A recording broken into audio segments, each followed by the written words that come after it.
ప్రభువైన యేసుక్రీస్తు నామంలో మీకు సమాధానం కలుగునుగాక. షలోమ్. ఈ ఉదయకాల సమయంలో 2 నిమిషాల సందేశాన్ని ఆలకించడానికి ముందు నిన్నటి వాగ్దాన సందేశాన్ని, ఆశీర్వాదపు సందేశాన్ని మీరు విన్నారా? ఒకవేళ వినకుంటే దయచేసి దాన్ని కూడా మీరు వినవలసిందిగా దేవుని సేవకుడిగా మనవి చేస్తున్నాను. కారణం ఏంటి అంటే, నిన్నటి వాక్యాన్ని మీరు చదివినట్లయితే ఆ వాక్యంలో ఉన్నటువంటి సత్యాలు ఈ దినం కూడా దేవుడు మీతో మాట్లాడబోతూ ఉన్నారు. జాగ్రత్తగా గమనించండి ప్రియులారా. 90%, 90% మనకు వచ్చేటటువంటి సమస్యలు అన్నిటికీ కారణం ఏంటి అంటే, మనము మన సొంత ఆలోచనలపైన ఆధారపడడం ద్వారా. మనం ఏదైనా ఒక కార్యం చేయాలనుకున్నప్పుడు దేవుని సన్నిధిలో కనిపెట్టక, దేవుని యొక్క చిత్తాన్ని తెలుసుకొనక, దేవుని సన్నిధిలో ప్రార్థించక, వారు వీరు చెప్పారని వారు చెప్పినటువంటి వీరిచ్చినటువంటి సలహాల మీద ఆధారపడి, మన సొంత జ్ఞానం పైన మనం ఆధారపడి సమస్యలు తెచ్చుకొని ఇబ్బందులు కలిగినప్పుడు దేవుణ్ణి మనం నిందిస్తూ ఉంటాం ప్రియులారా. అందుకనే ఉదయకాల సమయంలో దేవుని సేవకుడిగా ఓ ఆశీర్వాదకరమైన మాటను జ్ఞాపకం చేస్తున్నాను.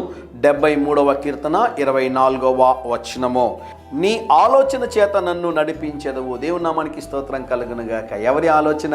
నీ ఆలోచన చేత. ప్రభువా, నా సొంత ఆలోచనలు, నా సొంత తలంపులు, నా సొంత ఉద్దేశములు, నా ప్లాన్స్, నా యొక్క ప్రణాళికలు కాదు ప్రభువా, నీ యొక్క చిత్తము ప్రకారముగా, మీ సొంత ఆలోచన ప్రకారముగా ప్రభువా నన్ను నడిపించండి అని మీరు ప్రార్థన చేయగలిగితే దేవుడు చక్కని శ్రేష్టమైన మార్గములో మిమ్మల్ని నడిపిస్తారని దేవుని సేవకుడిగా తెలియజేస్తున్నాను.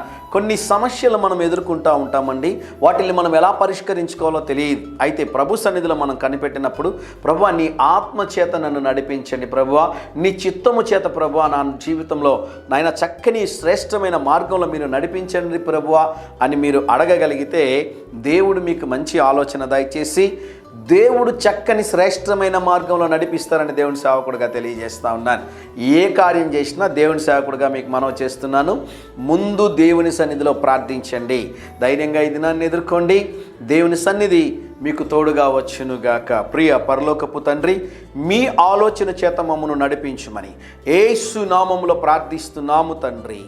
Amen, amen.